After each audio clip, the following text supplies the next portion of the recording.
Welcome to the next video. Here I just want to share a couple of personal stories with you before we kind of get into the warm-up exercises in the next section here. The first story is about an organization called EO, Entrepreneurs Organization. Some of you out there may have heard of it. It used to be called YEO before the members started getting old, and then all of a sudden they didn't want to kick them out, so they just changed it to EO back around 2006. And it's a great organization. It's for entrepreneurs who have started companies that are doing a minimum of $1 million in sales, and then most of the companies or individuals I was interacting with were doing maybe up to like $20 or $30 million in sales. So not huge companies, but kind of certainly not startup companies, but small to medium sized companies.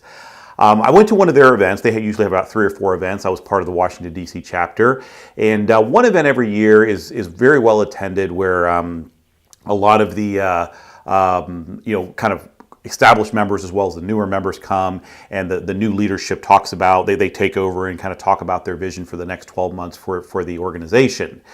Great event. We started networking, and of course we're all kind of like type A personality people, so we're telling everybody about how good our company's doing, and our latest and greatest vacation, and our new hobby of racing cars that maybe we took up, and how well our children are doing in school and all this stuff. And then the event starts, and they had a facilitator. Of course after everybody spoke, we had a facilitator that was supposed to help us to get to know each other better.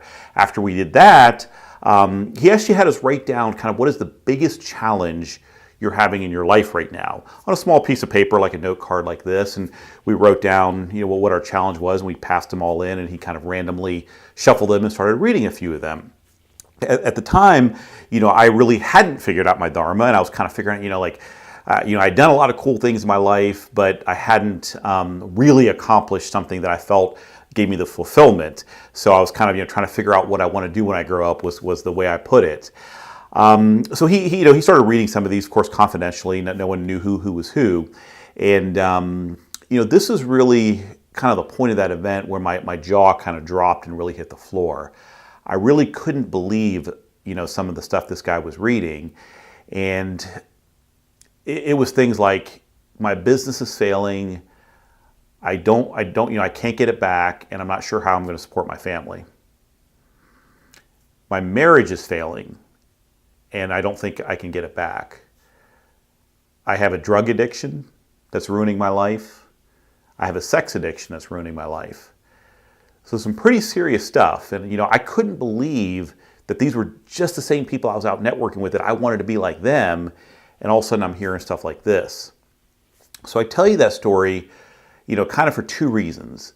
One is that everybody's going through problems like this. So it's not just you. Everybody's got issues in their life. When you look at your Facebook feed, everybody only posts the good stuff. On Facebook, I'm only going to post the good stuff. I'm not going to post all the bad stuff that's going on in my life. So it makes it seem like, everybody's living a great life except you, which is certainly not the case. And the second reason is that I really think a lot of these issues these folks were talking about really stem from not taking the time to figure out your Dharma and then living in line with your Dharma. A lot of those folks, I went through the same thing, started at step 3 and never really took the time to go to step 1 and start, where you should be starting, because no one tells you this stuff. Again, that's why I speak to high school students, because I wish people would told me this back in high school. If you take drug addiction, for example, or let's say alcohol addiction. I'm a medical doctor, so I understand there's very, very serious, alcoholism, and people that are genetically hardwired to be alcoholics, and that's a whole different ball game versus maybe someone who just has a couple more drinks every night than they should, because they're going through a lot of stress and their life's not really fulfilled, and they're using the drugs and alcohol for that fulfillment. I would say they probably haven't taken the time to figure out their Dharma and live in line with it. So this can be a big problem, and a lot of stuff you might be facing. The reason you might be here is a lot of the same issues. And I can tell you, once you figure this out, it really is a different ballgame. So let me tell you, one other story. Let me tell you actually my story a little bit more in detail. I think this will also help illustrate this point, because the reason I'm so passionate about this, because I've lived this. I've been there, I've done it, I've been exactly where you are, and I know that when you figure this out, it really does change the entire equation here. So my story in a nutshell is, I've done a lot of stuff in my life. I graduated from medical school when I was 23 years old. I started an orthopedic surgery residency, which is really kind of one of the hardest ones to get into. It's a 5-year residency. After a year of that, I kind of quit and just didn't like it at all, and people thought I was crazy. I was a professional actor in New York City for about a year or two. Started in the restaurant business, opened 2 restaurants in Florida. That did not go well at all. Went back and finished my residency in emergency medicine, and actually ended up practicing emergency medicine for about 8 years full time. While I was doing that, I was, of course, an entrepreneur always. Started a painting and remodeling company that I lasted about 2 or 3 years, actually about 4 years, and then I sold that. I was a chief medical officer of a medical device company, a startup medical device company, for about 4 years. I got into rehabbing and reselling homes, flipping homes. Did that for a couple of years. I currently have a home building company as well, which I still do, but I started that back in 2012. Got married along the way, had 4 wonderful kids, got divorced, started playing golf. Just have done so many very different things. When I tell people I'm a doctor, an entrepreneur, an investor, an actor, a comedian, I actually do comedy. People are like, whoa, they're either impressed or think I'm crazy. They're not sure. But, really, I always thought this, my issue was I couldn't stick to things. I didn't have grit, as Angela Duckworth in her book. If you haven't read that book, please get a copy right away and read it. I didn't have grit.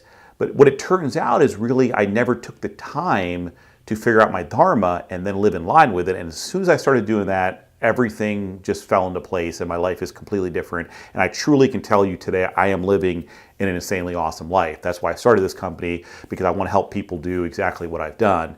I've kind of quit my day job, so to speak, even though my day job was being a doctor, not a bad day job. I was actually able to get out of that and kind of live my true life that I want to. I have the time freedom, location freedom. I'm able to spend time with my kids, do all those great things.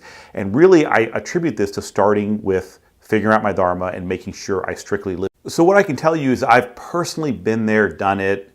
I've lived it without knowing my dharma, and I've lived it with knowing my dharma, and I can tell you it's a night and day difference. So again, I hope you're as excited as I am to really start this course, start getting going now, of really figuring out your dharma and then putting it into action towards the end of this course, and hopefully living the life of your dreams, living the insanely awesome life that we all deserve. So without further ado, let's actually get into the next section, which is the warm-up exercises.